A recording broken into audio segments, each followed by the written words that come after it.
Hello guys, আসসালামু আলাইকুম। আশা করি তোমরা সবাই আল্লাহর রহমতে ভালো আছো। তো আজকে আমি রান্না করেছি লাউ দিয়ে ইলিশ মাছের মাথা।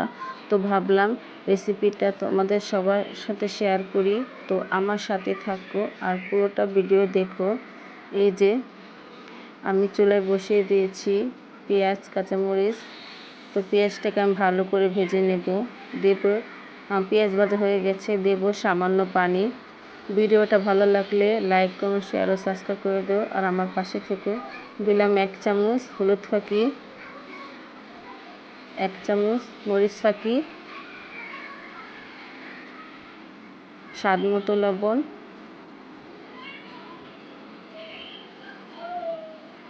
আর আদা বাটা। এখন মশলাটা ভালো করে কষিয়ে নেব। এই যে মশলা কষানো হয়ে গেছে, এখন দিয়ে দেব ধুয়ে রাখা ইলিশ মাছের মাথাটা আমি ভালো করে কষিয়ে নেব মশলার সাথে।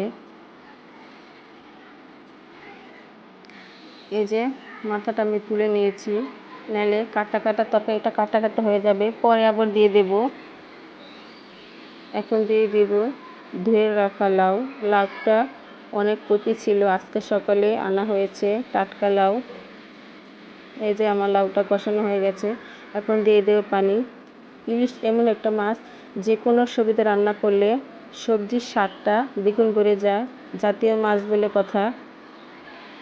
এই যে আমার ঝোলটা ফুটে গেছে, এখন দিয়ে দেব তুলে রাখা ইলিশ মাছের মাথা, একটু নেড়ে দেব।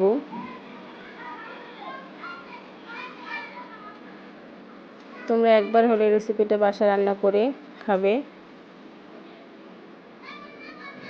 এই যে হয়ে গেছে আমার লাউ দিয়ে ইলিশ মাছের মাথা রেসিপি।